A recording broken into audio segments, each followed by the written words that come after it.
ताकि हम आपके समीप में आ सके। और आज का दिन आपने हमारे जीवन में दिया ताकि हम आपकी आराधना, स्तुति, बड़ाई और प्रशंसा कर सके। हमारे भाई बहनों को आज की मीटिंग में जुड़ने के लिए आपने बड़ी सहायता करा है, हम धन्यवाद देते हैं। प्यारे प्रभु जी, हम प्रार्थना करते हैं आज की संगति को आप आशीष दें, और जो भी वचन हम पिता परमेश्वर आपके द्वारा सीखते हैं पवित्र आत्मा में, आप हमारी सहायता करिए। हमको सुनने वाले कान, समझने वाला मन दीजिए, और जो भाई बहन जुड़े हैं उन सबको आप बड़ी आशीष दें, और जो आज की मीटिंग में जुड़ना चाहते हैं उनकी भी आप बड़ी सहायता करिए। प्यारे प्रभु जी, हम सब पर आपके वचन का प्रकाश चमकाइए ताकि हम अंश अंश करके आपके रूप में बदलते जा सके। प्यारे प्रभु जी, प्रार्थना है आप हमारी सहायता करो, और हम में से हर एक जन आपके वचन को अपने हृदय में रख सके, ताकि समय आने पर उस वचन को हम काम में लें और आपके नाम की महिमा हो। धन्यवाद देते हैं, मैं भी अपने आप को आपके चरणों में रखता हूँ। धन्यवाद के साथ ये प्रार्थना मसीह यीशु के नाम से मांगता हूँ, आमीन। सबको जय मसीह। मेरी आवाज सबको आ रही है? आ रही है सर जी। जय मसीह सर जी।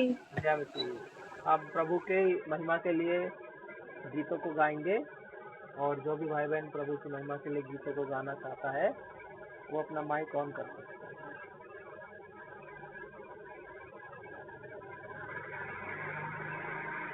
भैया शोर हो रहा है आपके उधर, बहुत एक ज्यादा मिनट, शोर हो रहा है।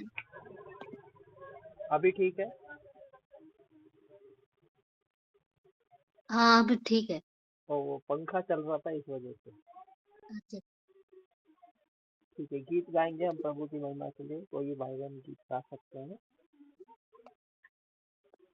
आइए हम प्रभु की आराधना करें। धन्यवाद प्रभु, तेरे चरणों में आती हूँ मेरे परमेश्वर। प्रभु जी पिता परमेश्वर, तेरे लहू में अपने आप को कवर करती हूँ परमेश्वर। को कुछ भी तेरे विरुद्ध में किया मेरे परमेश्वर, प्रभु जी क्षमा करना मेरे पिता परमेश्वर। तेरे लहू से मेरे प्रभु मेरे हृदय मन को आराधना हो, आराधना खुदा बंद यीशु की आराधना, आराधना हो, आराधना खुदा बंद यीशु की आराधना, शांति दाता की आराधना, मुक्तिदाता की आराधना, शांति दाता की आराधना,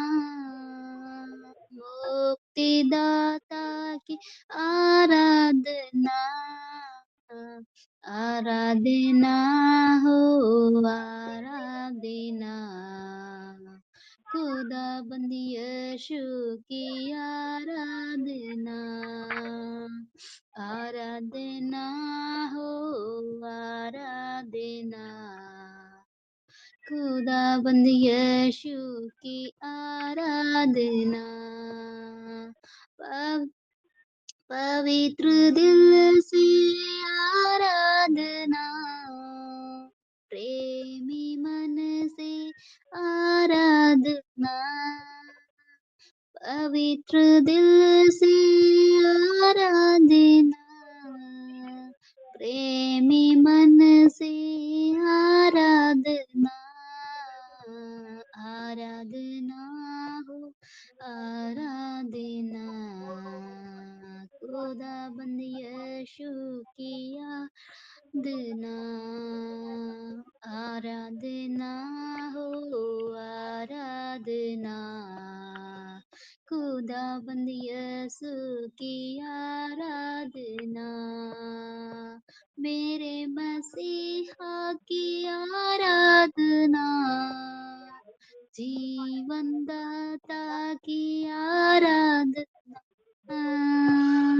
मेरे मसीहा की आराधना, जीवन दाता की आराधना, आराधना हो, आराधना खुदाबंद यीशु की आराधना, आराधना हो आराधना, खुदाबंद यीशु की आराधना, स्वर्गदूतों की संगे संगे आराधना, स्तुति प्रशंसा आराधना, गोलू ये बल्ब चेंज कर यार, बंद हो रहा अपने। हो आराधना, खुदाबंद यीशु की आराधना, आराधना हो आराधना, खुदाबंद यीशु की आराधना। धन्यवाद पिता।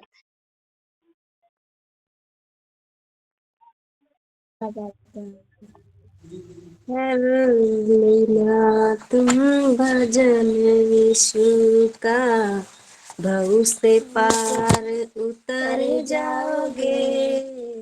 कर लेना तुम भजन यीशु का, भव से पार उतर जाओगे। मोह माया के इस चक्कर से पल में बाहर निकल जाओगे। कर लेना तुम भजन यीशु का, भव से पार उतर जाओगे। इन आँखों की आदत बुरी है, ताका झांकी करती है। इन आँखों की आदत बुरी है, ताका झांकी करती है। दरस कराओ इन्हें यीशु का, भव से पार उतर जाओगे। मोह माया के इस चक्कर से पल में बाहर निकल जाओगे।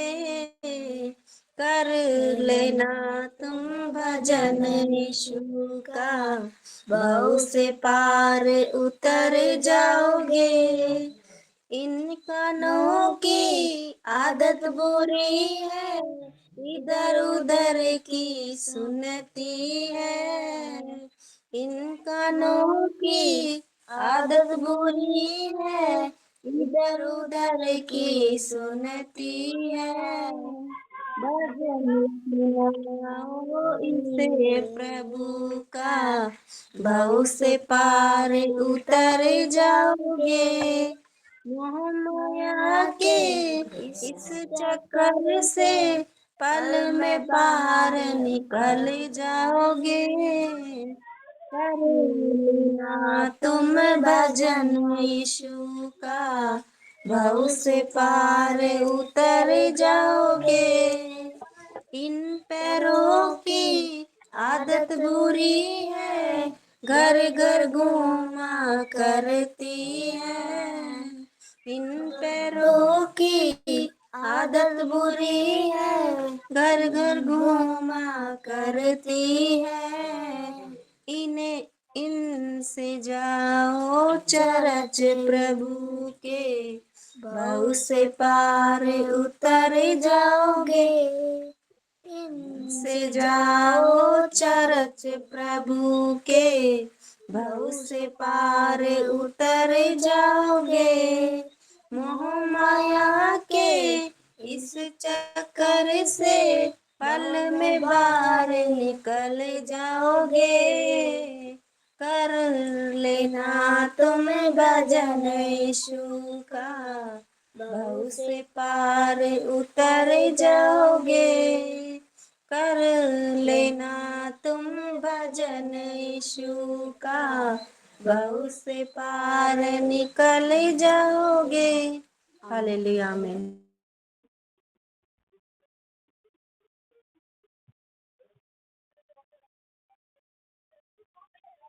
धन्यवाद सुंदर गीत के लिए। और कोई यदि गीत गाना चाहता है तो वो गा सकते हैं। जय मसीह की भैया। जय मसीह। प्रभु की महिमा के लिए एक सॉन्ग गाऊंगी। आखिरी नरसिंगा फूका जाने वाला है, तेरा मेरा सबका यीशु आने वाला है।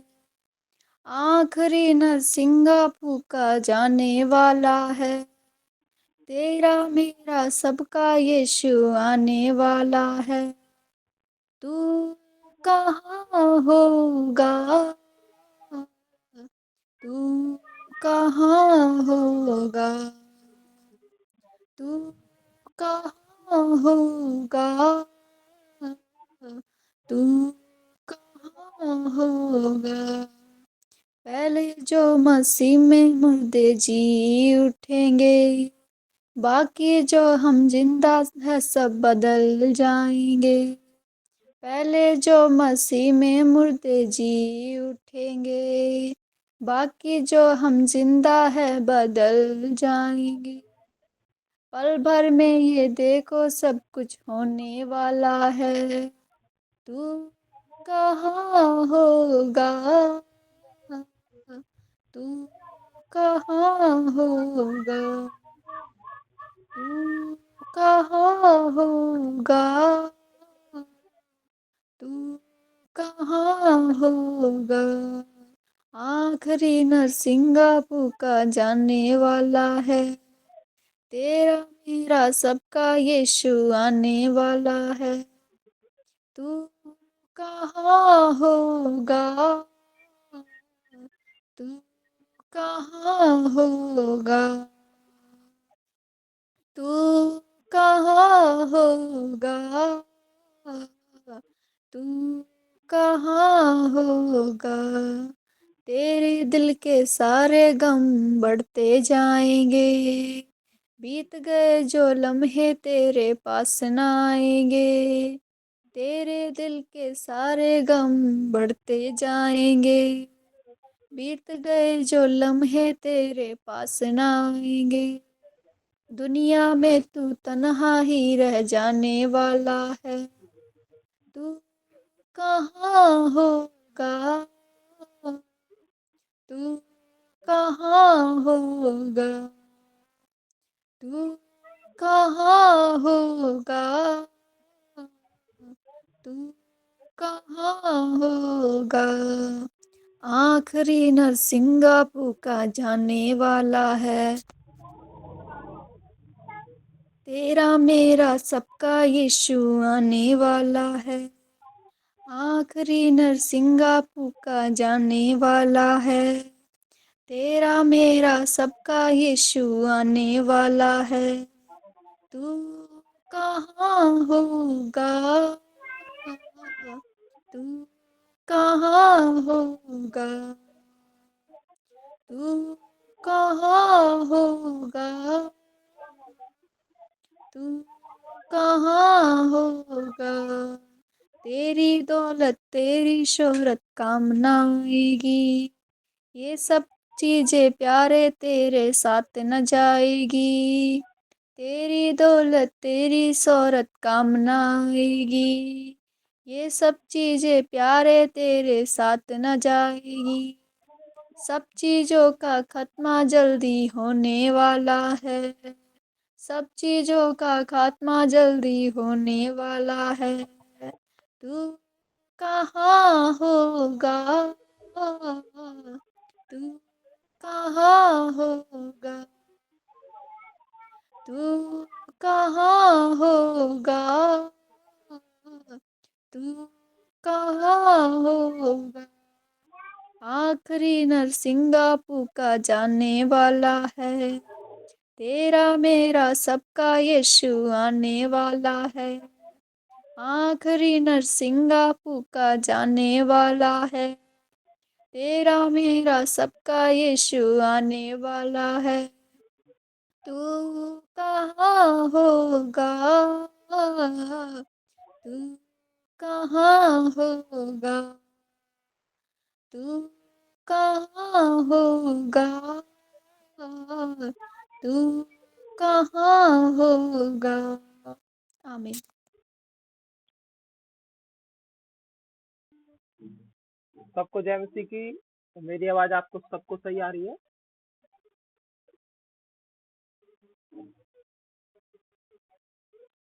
आ रही है भैया।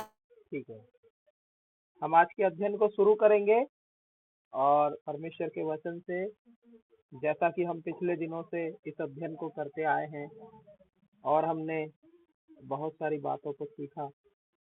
7 बातें हमने इस विषय के ऊपर की हैं कि संपूर्ण सुरक्षा जो परमेश्वर हमें देता है उसके विषय में हमने एक एक बात को सीखा है, ताकि हम अपने विश्वास को स्थिर करें, मजबूत करें, बलवंत करें।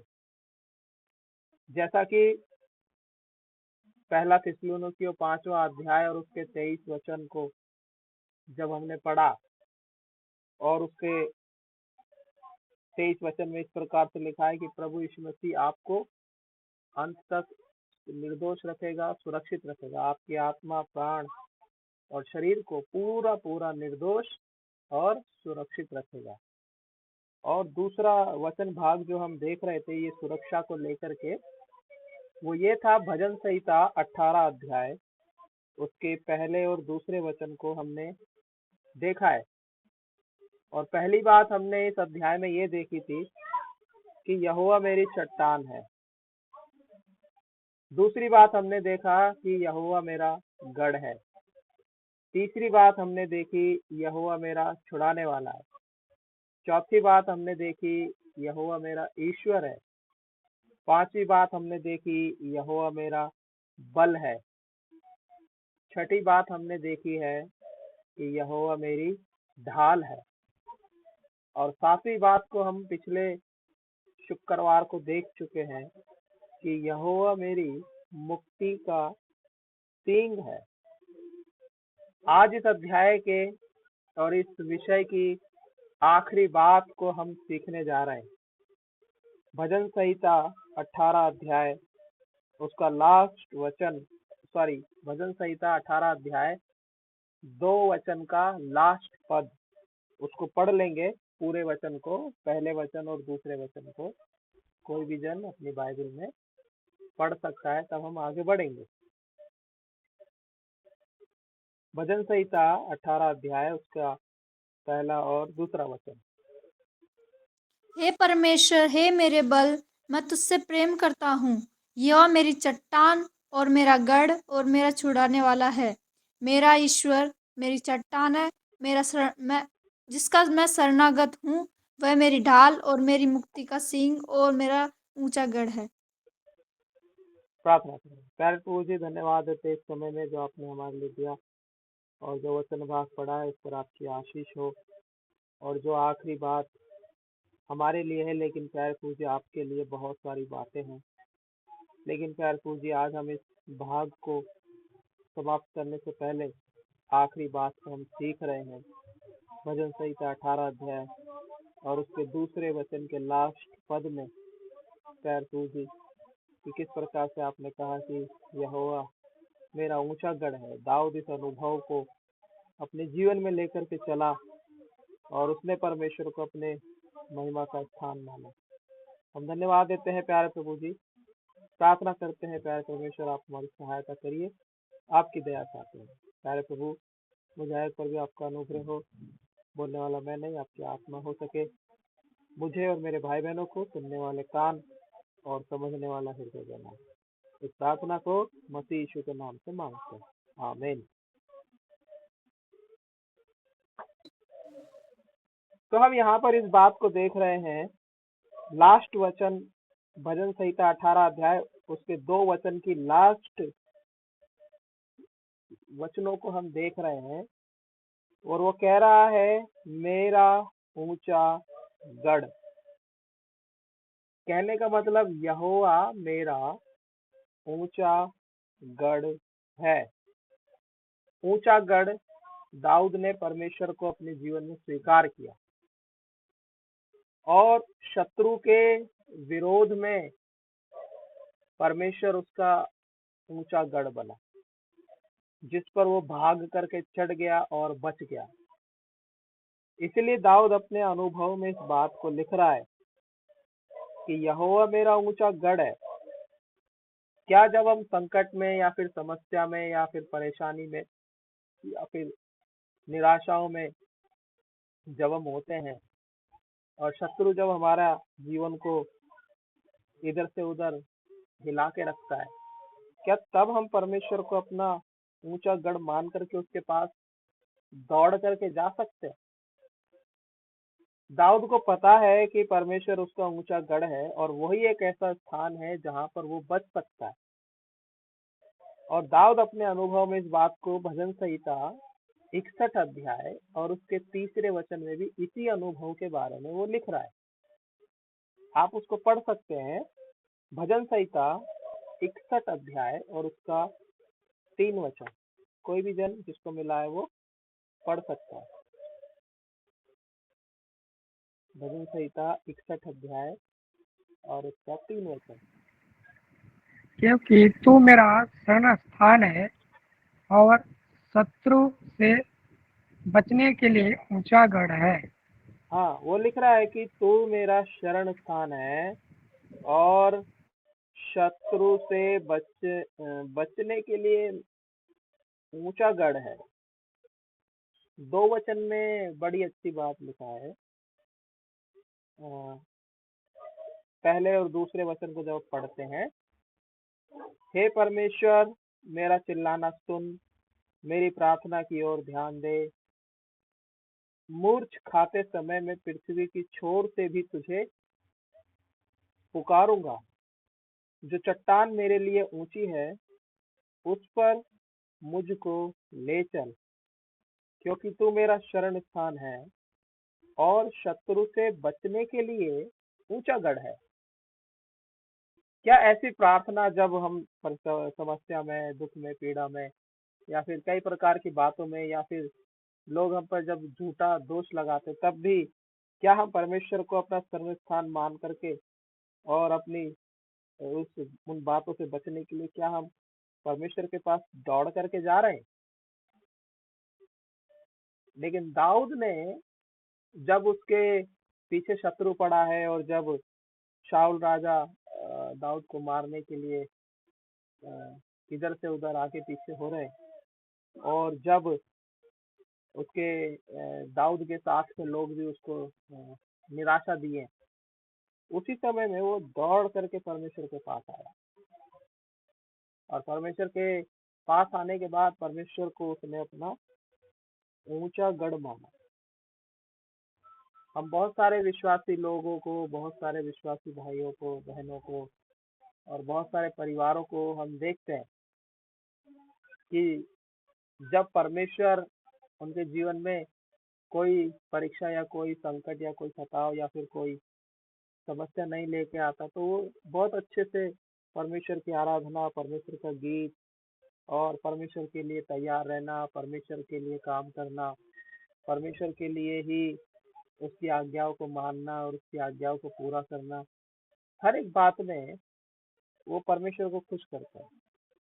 लेकिन बाइबल में जब हम देखते हैं कि जब परमेश्वर आशीष दे रहा, सब कुछ कर रहा है और उसके बाद जब शत्रु हमारे जीवन में हमला करता है तो क्या हम बचने के स्थान को जानते हैं? आयुब परमेश्वर का एक बहुत अच्छा दास हम कह सकते हैं कि उसने अपना सब कुछ नष्ट होने पर भी दोष नहीं लगाया, परंतु परमेश्वर को अपना ऊंचा गढ़ उसने स्वीकार किया। आप इसको पढ़िए, आयुब की किताब उसका 1 अध्याय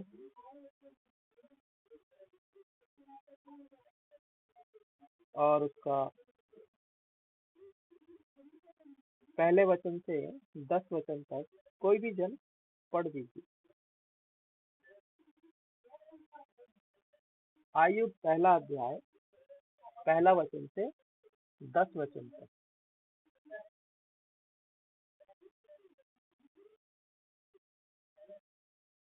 किसी को नहीं मिला? उस देश में अय्यूब नामक एक पुरुष था, वह खरा और सीधा था और परमेश्वर का भय मानता और बुराई से दूर रहता था। उसके 7 बेटे और 3 बेटियां उत्पन्न हुई। उसके 7,000 भेड़ बकरियां, 3,000 ऊंट, 500 जोड़ी बैल और 500 गदहियां और बहुत से दास दासियां थी।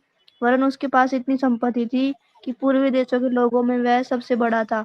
उसके बेटे बारी बारी से एक दूसरे के घर में खाने पीने को जाया करते थे और अपने तीनों बहनों को अपने संग खाने पीने के लिए बुलवा भेजते थे।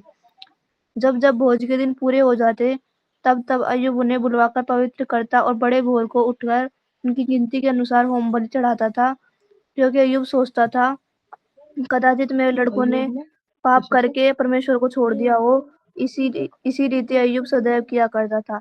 एक दिन यहोवा परमेश्वर के पुत्र उसके सामने उपस्थित हुए और उनके बीच शैतान भी आया। यहोवा ने शैतान से पूछा, तू कहाँ से आता है? शैतान ने यहोवा को उत्तर दिया, पृथ्वी पर इधर उधर घूमते फिरते और डोलते डोलते आया हूँ। यहोवा ने शैतान से पूछा, क्या तूने मेरे दास अय्यूब पर ध्यान दिया है? क्योंकि उसके तुल्य खरा और सीधा सीधा मनुष्य और कोई नहीं है।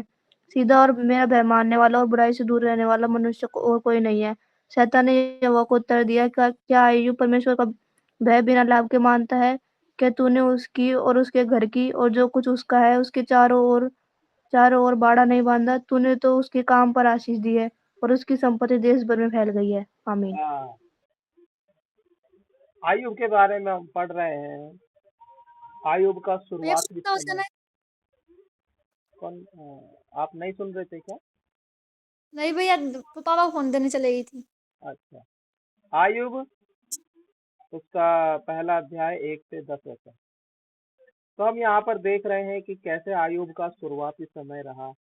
उसके 7 बेटे और 3 बेटियां थी। उसके हजारों हजार तो भेड़ बकरियां और बड़ी आशीष परमेश्वर उसके जीवन में दिया। एक दिन क्या हुआ कि परमेश्वर ने शैतान से बोला कि क्या तूने मेरे दास आयुब पर ध्यान दिया है? तो शैतान ने बोला कि मैं तो उसके करीब भी नहीं जा सकता। आपने तो उसके चारों ओर बाड़ा बांध रखा है। मैं तो उसकी कमाई को भी नहीं खा सकता। क्यों? क्योंकि उस कमाई पर भी आपकी आशीष है। वो सबसे पहले अपनी चीजों को आपके हाथ में देता, तो मैं उससे नहीं छीन सकता। तो परमेश्वर को सामने जब वो शैतान ने आकर के बोला कि एक बार तुम यदि आयुब की चारों ओर से, उसकी धन संपत्ति से, उसकी भेड़ बकरियों पे से अपनी सुरक्षा यदि तुम हटा लोगे ना, तब वो तुम्हारी बुराई करेगा, तब वो तुमको कोसेगा, तब कहेगा कि मैंने कैसे परमेश्वर पे विश्वास किया। लेकिन हम यहाँ देखते हैं वो कह रहा है कि 10 वचन में, क्या तूने उसकी और उसके घर की और जो कुछ उसका है उसके चारों ओर बाड़ा नहीं बांधा? तूने तो उसके काम पर आशीष दी है और उसकी संपत्ति देश भर में फैल गई है। और ऐसी ही आशीष परमेश्वर आपको और मुझको देता है। ऐसी ही आशीष परमेश्वर दाऊद को भी दिया। ऐसी ही आशीष परमेश्वर हर एक उसके विश्वास करने वाले को वो देता है। लेकिन सवाल अब यहाँ आता है कि परमेश्वर जब हमारी संपत्ति से, परमेश्वर जब हमारी आशीष से, परमेश्वर जब हमारे घर से अपनी सुरक्षा को जब हटा लेगा, तो क्या होगा? परमेश्वर हुक्म दे दे कि जो जो लोग विश्वास करते हैं वो सब सताए जाए, सताओ उनको, तो और क्या होगा? हम बोलेंगे, बहुत सारे लोग बोलेंगे कि अरे अच्छा विश्वास, ये पहले ही अच्छे थे। हाँ? यहाँ पर शैतान ने आयुब की हर एक चीज को नष्ट कर दिया, केवल उसके प्राण को छोड़ दिया। उसको मरने तो नहीं दिया, लेकिन उसके प्राण को उसने क्या कर दिया? छोड़ दिया। देखो, दूसरे अध्याय का 6 वचन जब आप पढ़ते हो, 4, 5 और 6 वचन, आयुब की किताब दूसरा अध्याय 4, 5 और 6 वचन पढ़ो। कोई भी जन पढ़ो आयुब की किताब। शैतान ने यहोवा को उत्तर दिया, खाल के बदले खाल, परंतु प्राण के बदले मनुष्य अपना सब कुछ दे देता है। इसलिए केवल अपना हाथ बढ़ाकर उसकी हड्डियां और उसका मांस छू, तब वह तेरे मुंह पर तेरी निंदा करेगा। यहोवा ने शैतान से कहा, सुन, वह तेरे हाथ में है, केवल उसका प्राण छोड़ देना। केवल उसकी जान नहीं जानी चाहिए, बाकी चाहे तुम उसका घर छीन लो, चाहे उसके बच्चे छीन लो, चाहे उसके गाय बैल भेड़ बकरी छीन लो, चाहे उसके दास दासी छीन लो, चाहे उसके शरीर में उसकी सुंदरता को भी छीन लो, चाहे उसको अपाहिज बना लो, लेकिन उसकी जान नहीं लेना। तो शैतान ने बोला, तब शैतान यहोवा के सामने से निकला और आयुब को पांव के तलवे से लेकर सिर की चोटी तक बड़े बड़े फोड़े निकल गए। ऐसे समय में उसने परमेश्वर को क्या अपना ऊंचा गढ़ स्वीकार नहीं किया होगा कि जहां पर भाग करके वो छिप सकता है। और हम में से बहुत सारे लोग जो प्रभु यीशु मसीह पे और परमेश्वर के वचन पर विश्वास करते हैं, यदि हमारे सिर पे यदि फोड़ा हो जाए तो हम परेशान हो जाएंगे, यदि हमारी आंख दिखाई देना कम हो जाए तो हम परेशान हो जाएंगे, यदि हमें सुनाई देना कम हो जाए तो हम परेशान हो जाएंगे, यदि हमारे घुटने में दर्द है, हमारी कमर में दर्द है, पेट में दर्द है, हमारा हाजमा सही नहीं है, इन बातों के लिए हम बहुत परेशान हो जाते हैं। लेकिन आयुब कभी ऐसी बात के लिए परेशान नहीं है। आयुब ने बड़ी अच्छी बात बोली। आयुब एक बात बोलता है, देखो पढ़ो पढ़ो परमेश्वर ने क्या बात बोली। आ, आयुब ने क्या बात बोली, उसने कहा, उसकी स्त्री उसको क्या कर रही है, कोस रही है, उसकी पत्नी उसको बोल रही है, अब तो परमेश्वर की निंदा करना शुरू कर दे, अभी भी तूने अपने परमेश्वर को अपना ऊंचा स्थान स्वीकार कर रखा है, अब तो उस स्थान से उसको उतार दे। क्यों? क्योंकि उसने तेरी सब कुछ को नष्ट कर दिया है। लेकिन आयुब कहता है, पढ़िए 10 वचन पढ़िए जरा, कोई 2 अध्याय का 10 वचन। उसने उससे कहा, तू एक मूढ़ स्त्री की सी बात करती है। क्या हम जो परमेश्वर के हाथ से सुख लेते हैं दुख न ले? इन सब बातों में भी अय्यूब ने अपने मुंह से कोई पाप नहीं किया। आयुब ने अपने मुंह से कोई पाप नहीं किया। ये इस बात का निशान है या फिर इस बात का प्रतीक है कि आयुब ने परमेश्वर को अंतिम सांस तक अपना ऊंचा गढ़ स्वीकार करके रखा। दाऊद के जीवन में भी शत्रु उसकी संपत्ति को लूट करके चला गया, लेकिन उसने कभी परमेश्वर को दोष नहीं लगाया, बल्कि उसने अपनी गलतियों को स्वीकार किया, अपने पाप को स्वीकार किया, अपने अपराधों को मानकर, अपनी भूल चूक को सुधार कर उसने परमेश्वर से सब कुछ वापस पाया। और आयुब कहता है, क्या हम जो परमेश्वर के हाथ से सुख लेते हैं दुख ना ले? क्या हमने इसी दिन के लिए परमेश्वर को अपना दृढ़ माना था कि वो हमें आशीष ही देगा? बस यहाँ लिखा है, परमेश्वर सुख भी देता है और दुख भी देता है, और दोनों ही चीजें वो हमको दे रहा है। और हम लोग कौन सी चीज में परमेश्वर को अपना ऊंचा स्थान मान रहे हैं, दृढ़ मान रहे हैं? और भजनकार लिखने वाला हर एक बात को ऐसे ही नहीं लिख रहा है, बड़ी सोच समझ के और बड़े विचार के साथ उसने परमेश्वर को अपना दृढ़ स्वीकार किया है। क्या आपके और मेरे पास समस्याएं नहीं है? क्या आपके और मेरे पास परिस्थिति खराब नहीं है? क्या आप और मैं सताए नहीं जा रहे? क्या आप और मैं बीमार नहीं पड़ते? क्या आप और मेरे को फोड़े फुंसे नहीं होते? क्या आप और मैं इलाज नहीं करवाते हैं? हर बार हम एक है जिसके ऊपर हम सारा भांडा फोड़ देते हैं। कोई पूछेगा क्या होगा? अभी एक विश्वासी दूसरे विश्वासी से अरे भाई क्या हुआ? पहला विश्वासी दूसरे विश्वासी को बोलता है, अरे भाई कुछ नहीं, ऐसा ही चल रहा है, शैतान ने मेरे जीवन में बड़ा मुझे नाक में दर्द है, देखो मैं ऐसा हूँ, मैं बीमार पड़ा हूँ, मैं अभी तक ठीक नहीं। क्यों? क्योंकि हम हर एक बात में परमेश्वर को धन्यवाद या परमेश्वर को अपना ऊंचा गढ़ नहीं स्वीकार करते। बाइबल में लिखा है, जब तुम नाना प्रकार की परीक्षाओं में पढ़ो तो इसे पूरे बड़े आनंद की बात समझना। हम क्या समझते हैं जब हम परीक्षा में पढ़ते हैं? तो शैतान ने मेरे जीवन में हमला किया है, इसलिए उपवास प्रार्थना करेंगे। कितने दिन? 100 दिन। आजकल तो 100 दिन की फास्टिंग लोग रख रहे हैं। 40 दिन तो छोड़ दो, अब 40 दिन उनके लिए बहुत कम है अभी।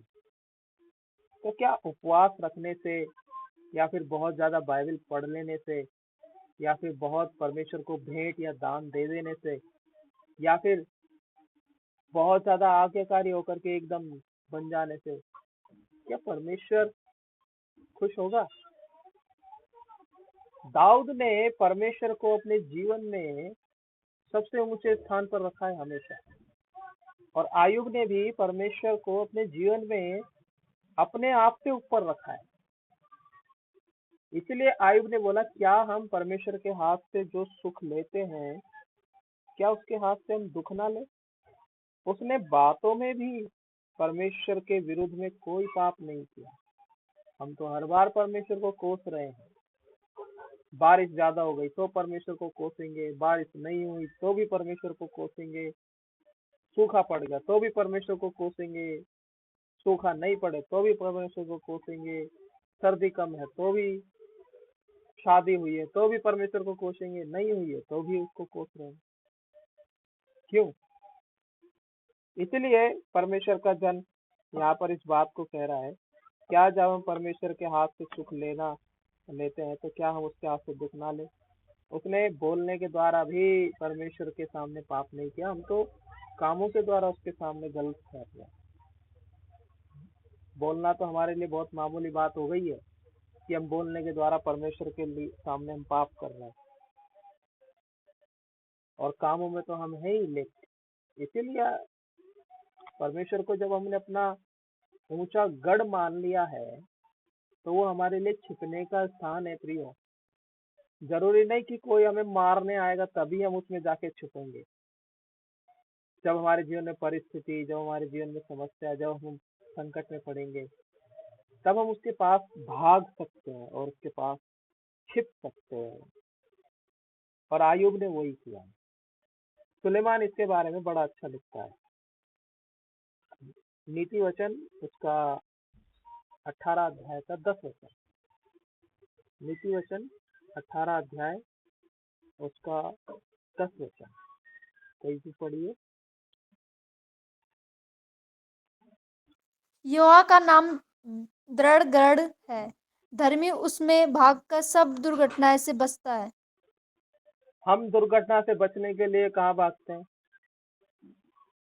सेफ्टी बेल्ट लगाएंगे, गाड़ी चलाएंगे तो बाइक चलाएंगे तो हेलमेट लगाएंगे।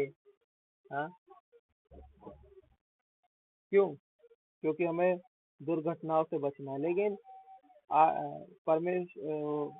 सुलेमान इस बात को लिख रहा है, यहोवा का नाम ही दृढ़ गढ़ है। प्रभु यीशु मसीह ने बड़ा अच्छा कहा, पौलुस प्रेरित ने, जो कोई प्रभु का नाम लेगा वो उद्धार पाएगा, जो कोई प्रभु का नाम लेगा वो बचाया जाएगा।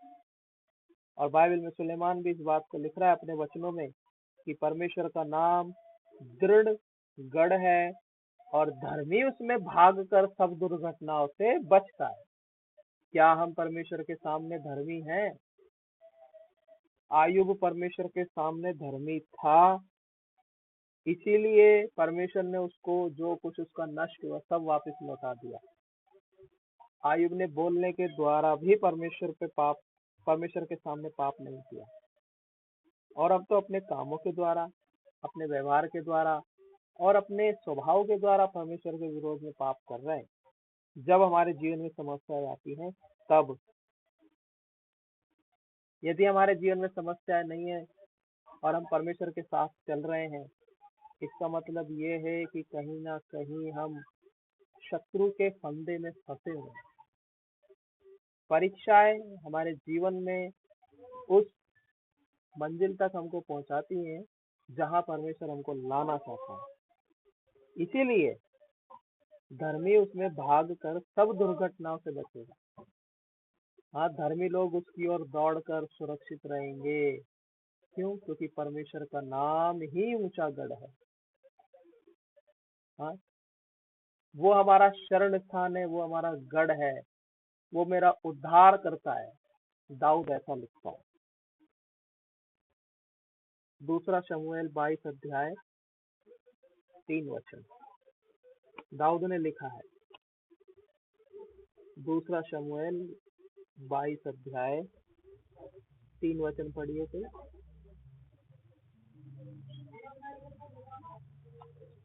मेरा चट्टान रूपी परमेश्वर है जिसका मैं शरणागत हूँ। मेरी ढाल, मेरा बचाने वाला सिंह, मेरा ऊंचा गढ़ और मेरा शरण स्थान है। हे मेरे उद्धारकर्ता, तू उपद्रव से मेरा उद्धार किया करता है। हाँ, हे मेरे उद्धार करता, तू उपद्रव से मेरा उद्धार किया करता है।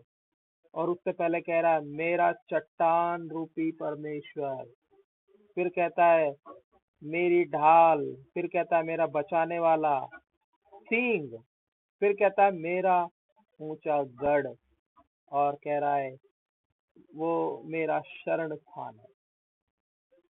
क्या हम भाग करके परमेश्वर के पास आए हैं संकट में? जरा सा हमको कुछ होता है तो हम सबसे पहले क्या करेंगे? चिल्लाए, बचाओ, मेरे साथ ऐसा हो, पास्टर जी मेरे लिए प्रार्थना करो, मेरे पास ये समस्या हो गई। मैं ये नहीं कह रहा कि हमें प्रार्थना नहीं करवानी चाहिए, बल्कि मैं ये कह रहा हूँ क्या पास्टर को या फिर किसी प्रभु के जन को बताने से पहले क्या हमने खुद उस समस्या के लिए प्रार्थना किया है? क्या हमने खुद उस समस्या को परमेश्वर के पास लेकर के आए हैं? और हम सबसे ज्यादा गलतियां तब करते हैं जब हम परमेश्वर को अपने जीवन में दृढ़ गढ़ नहीं स्वीकार। संकट के समय में हम भागते हैं, कभी इस पास्टर के पास, कभी उस पास्टर के पास, कभी इस कलीसिया, कभी उस कलीसिया, कभी इस गांव में, कभी उस गांव में। क्यों? क्योंकि हमने उसको अपना दृढ़ गढ़ माना ही नहीं है। और बहुत सारे विश्वासी लोगों को मैं जानता हूँ, देखा हूँ, और मैं अपनी तरफ से इस बात को नहीं बोल रहा हूँ, क्योंकि कई विश्वासी अपने विश्वास को खो दिए हैं ऐसे भागते भागते, और उनका विश्वास परमेश्वर के ऊपर नहीं है वर्तमान में, क्योंकि वो ना तो उसको अपनी ढाल माने, ना ही चट्टान माने। सिर्फ प्रार्थना किए, जरूरत पूरी हो गई, बस। लेकिन दृढ़ गढ़ मानने का मतलब है चाहे परमेश्वर हमको कैसा भी रखे, परमेश्वर हमारे जीवन में सर्वश्रेष्ठ है। यही चीज दाऊद चाहता था और दाऊद ने किया। यही चीज आयुब ने की, यही चीज आपको और मुझको भी करनी है। अंत तक विश्वास योग्य रहना है, तब वो हमको जीवन का मुकुट देगा, ऐसा बाइबल में लिखा है। क्या हम अंत तक विश्वास योग्य रहेंगे? हाँ, जब हम विश्वास योग्य रहते हैं तो वो हमारे वश में लोगों को कर देता है। बाइबल में ऐसा लिखा है। देखो, दो उदाहरण मैं आपको बता सकता हूँ। यहोशू की किताब, उसका पहला अध्याय, ये पहला उदाहरण है कि लोग हमारे वश में होते जब हम विश्वास योग्य रहते हैं, जब हम उसको अपना ऊंचा गढ़ मानते हैं। यहोशू की किताब और उसका पहला अध्याय और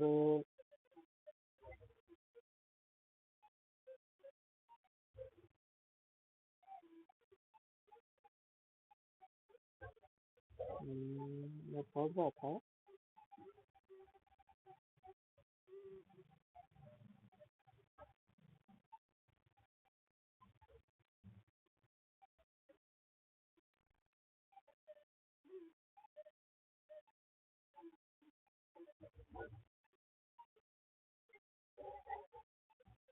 हाँ 9 वचन। यहोशू पहला अध्याय 9 वचन पढ़िए कोई। क्या मैंने तुझे आज्ञा नहीं दी? हियाव बांधकर दृढ़ हो जा, वह न खा और तेरा मन कच्चा न हो, क्योंकि जहाँ जहाँ तू जाएगा वहाँ हाँ तेरा परमेश्वर यहोवा तेरे संग रहेगा। परमेश्वर यहोवा तेरे संग रहेगा। वहां के लोग तेरे हाथ, तेरे अधीन होंगे, अधिकार में उन्हें कर दूंगा, करने की वो शपथ खा रहा है। हाँ, जब आप पढ़ते हो पहले वचन से और 9 वचन तक, जब आप इस बात को समझ सकते हो, क्या हम परमेश्वर के साथ विश्वास योग्य हैं? और वो लोगों को हमारे वश में करने वाला परमेश्वर है, लेकिन क्या हम परमेश्वर के वश में हैं?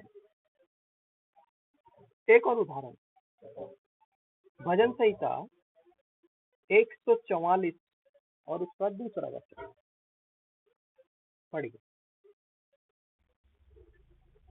भजन संहिता 144 और उसका दूसरा वचन। वह मेरे लिए करुणा निधान और गढ़, ऊंचा स्थान और छुड़ाने वाला है। वह मेरी ढाल और मेरा शरण स्थान है, जो मेरी प्रजा को मेरे वश में कर देता है। जो मेरे प्रजा को, जो मेरे लोगों को, जो मेरे घर को, जो मेरे राज्य को, जो मेरे सामने आता है, उसको मेरे वश में क्या करता है? कर देता है। क्यों? क्योंकि ऑलरेडी दाऊद परमेश्वर के वश में, इसलिए वो अपने आप को नहीं धो रहा, वो अपने आप को शुद्ध नहीं कर रहा, वो अपने पाप नहीं छुड़ा पा रहा है। वो क्या कह रहा है? हे परमेश्वर, मुझे मेरे पापों से शुद्ध कर दे, मुझे धो दे, ताकि मैं हिम से भी श्वेत हो जाऊं। और उसके बाद भजन 144 में दाऊद अपने भजन में लिख रहा है कि वो मेरे प्रजा को मेरे वश में करता है। हम बहुत सारे लोग बोलते हैं हमारे बच्चों के लिए प्रार्थना करो, हमारे बच्चे हमारा कहना ही नहीं मानते, हमारे बच्चे हमारी सुनते ही नहीं है। मेरा भाई मेरी सुनता, मेरी पत्नी, मेरा परिवार के लोग मेरी नहीं सुनते।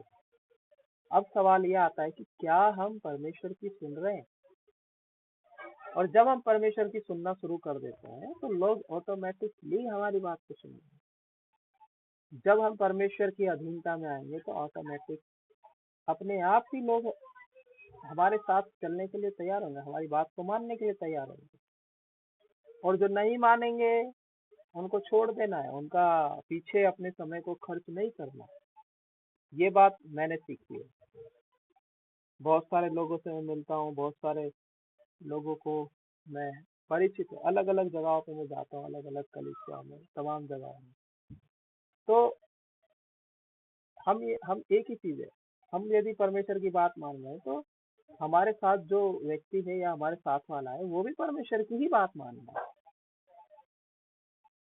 और उसके बाद यदि वो परमेश्वर की ही बात नहीं मानता है तो हमारी बात क्यों मानेगा?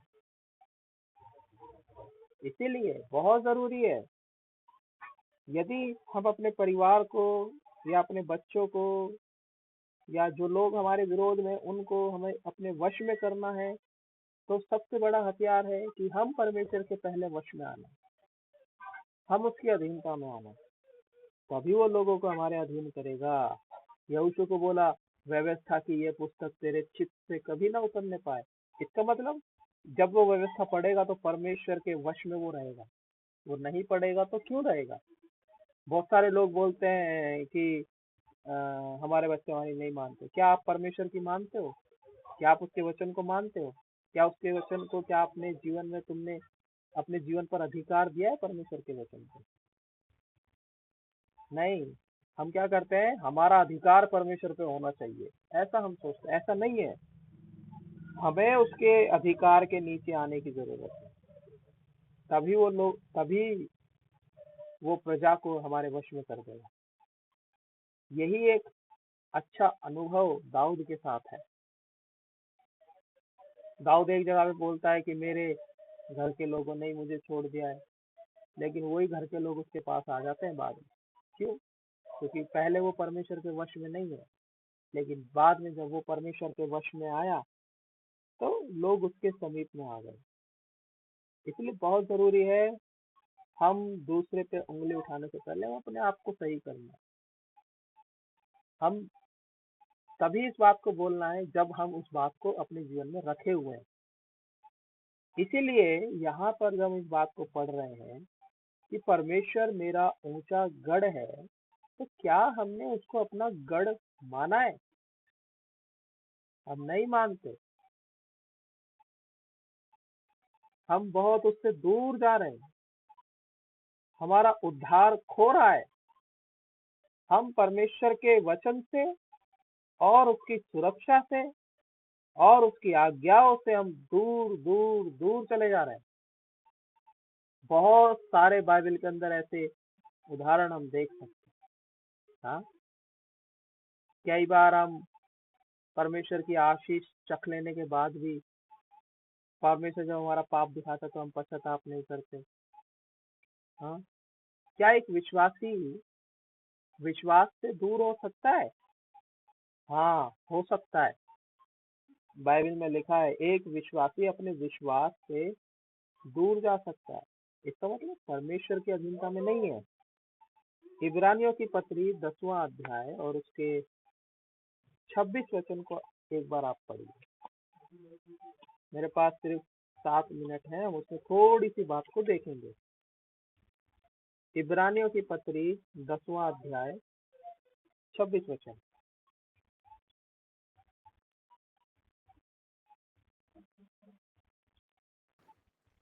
कौन सा क्योंकि अध्याय? सच्चाई की 10वां अध्याय 26 वचन। क्योंकि सच्चाई की पहचान प्राप्त करने के बाद यदि हम जानबूझकर पाप करते रहे तो पापों के लिए फिर कोई बलिदान बाकी नहीं। हमें आमीन। पता है हमें परमेश्वर की अधीनता में रहना है, लेकिन हम उसकी अधीनता में नहीं है, तो हमें जरूरत है, हमें समझना पड़ेगा कि हम जानबूझकर पाप कर, हम जानबूझकर प्रार्थना नहीं कर रहे, हम जानबूझकर परमेश्वर को समय नहीं दे रहे। हर बात के लिए हम समय निकाल रहे हैं, खाने के लिए, नहाने के लिए, धोने के लिए, दोस्तों से बात करने के लिए, है ना, बच्चों को समय देने के लिए हम समय निकाल रहे हैं, मार्केट जाने के लिए, सब्जी खरीदने के लिए भी हम समय निकाल रहे हैं, और तो और घूमने के लिए भी हम समय निकाल रहे हैं, और तो और कपड़े खरीदने के लिए और अपने मनोरंजन के लिए भी हम समय निकाल रहे हैं। लेकिन क्या हमने इस बात को सोचा कि क्या कभी हमने परमेश्वर के लिए समय निकाला है? जानबूझकर हम पाप करें, जानबूझकर, और हम कहते हैं कि परमेश्वर हमारी प्रार्थना को सुन लीजिए, हमारे ऊपर संकट आ रहा है, अब हमें बचा लीजिए। कैसे वो बचाएगा? लिखा है धर्मी उसके पास भाग करके शरण पाएगा। जो धर्मी है, हम कौन सी बात में परमेश्वर के सामने धर्मी ठहर रहे हैं ये बताओ पहले तो। कौन से अधिकार से हम कह सकते हैं कि जी मैं तो बहुत परमेश्वर की आज्ञा मानता हूँ और सच में परमेश्वर मेरी प्रार्थना को सुन लेगा? अगर आप ढिठाई से मांगोगे तो वो फिर क्या करेगा? कई बार मेरे बच्चे जब कुछ चीज मेरे से मांगते हैं तो मैं उनको उनके स्वभाव के कारण या उनकी हरकतों के कारण नहीं देता कोई चीज, लेकिन वो क्या करते हैं, जिद करते हैं, रोते हैं, अपने आप को गुस्सा करेंगे, रोएंगे, फिर उसके बाद इधर उधर आपस में बैठ जाएंगे, कोने में जाके गुस्सा हो जाएंगे। तभी मैं परेशान होकर उनको क्या करूंगा, अच्छा ठीक है चलो रो मत, चलो ठीक है मैं तुम्हें ला के दूंगा। यही हाल आपका और मेरा परमेश्वर के साथ है। हम परमेश्वर की आज्ञा तो नहीं मानते, हम परमेश्वर की इच्छा के अनुसार भी नहीं चलते, हम परमेश्वर के विश्वास योग्यता में भी नहीं रह पाते, हम परमेश्वर की अधीनता में भी नहीं है, और हम उपवास प्रार्थना करते हैं, हम 40 दिन फास्टिंग रखते हैं, हम रोज बाइबल पढ़ते हैं। क्यों?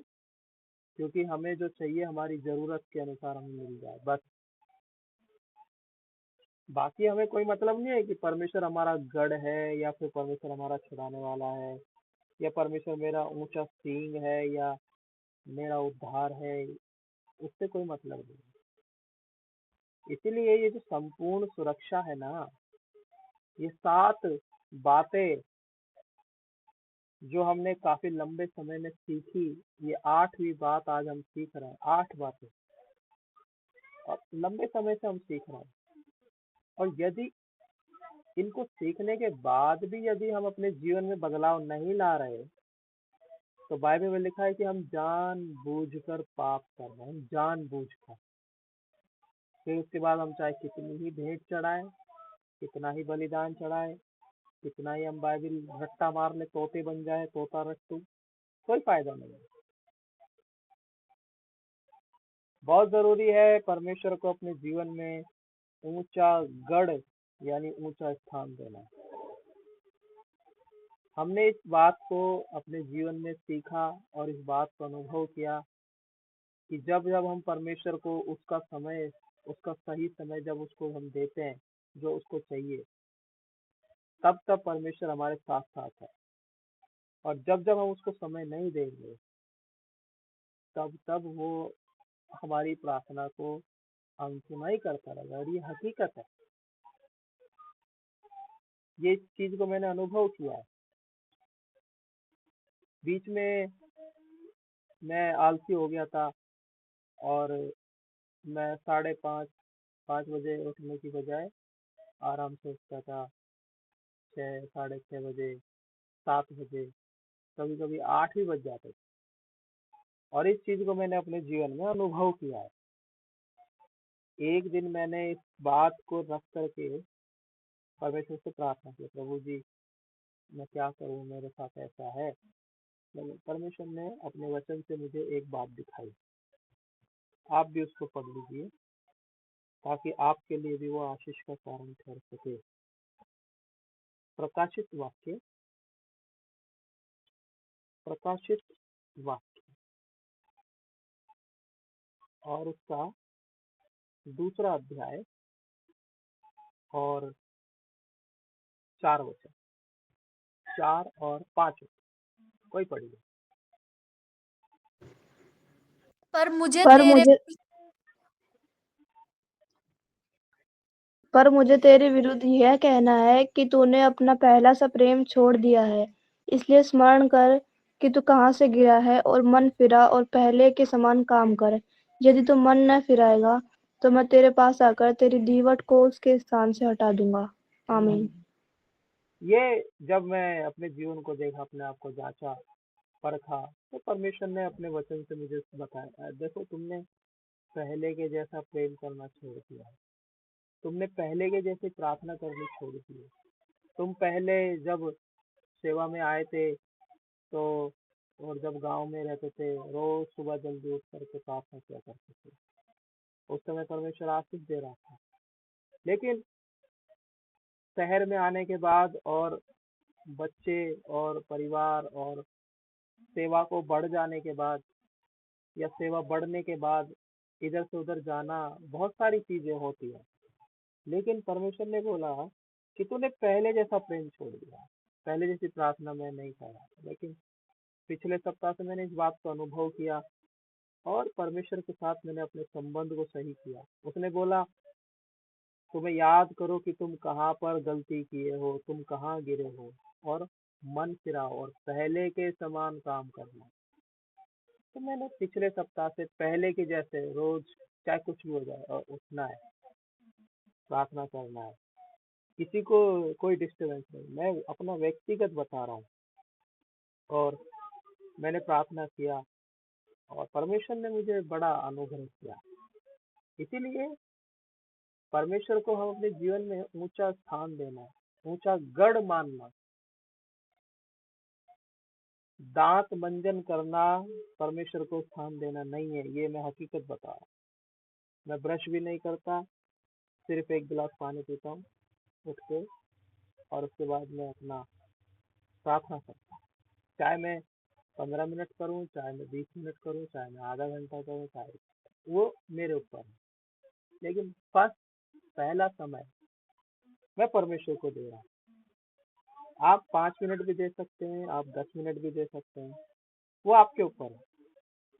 क्योंकि आप समय, सबकी परिस्थिति सबका समय एक जैसा नहीं होता, मैं ये मानता हूँ। लेकिन परमेश्वर को अपने जीवन में पहला स्थान, इसका मतलब वो मेरा ऊंचा गढ़ है जिसमें मैं भाग करके शरण पा, संकट के समय में बहुत आसानी से मिलने वाला परमेश्वर। और मैंने अपने जीवन में इस सुधार को किया है और परमेश्वर ने मेरे जीवन को बड़ा आशीष दिया और प्रार्थना को सुना और नए लोगों से भी प्रभु ने मिलवाया। तो वही चीज है, जब तक हम अपने आप को सही नहीं करेंगे, अपने परमेश्वर को ऊंचा गढ़ नहीं मानेंगे, तब तक हम उसमें बढ़ ही नहीं सकते। प्रभु हमारी सहायता करेगा।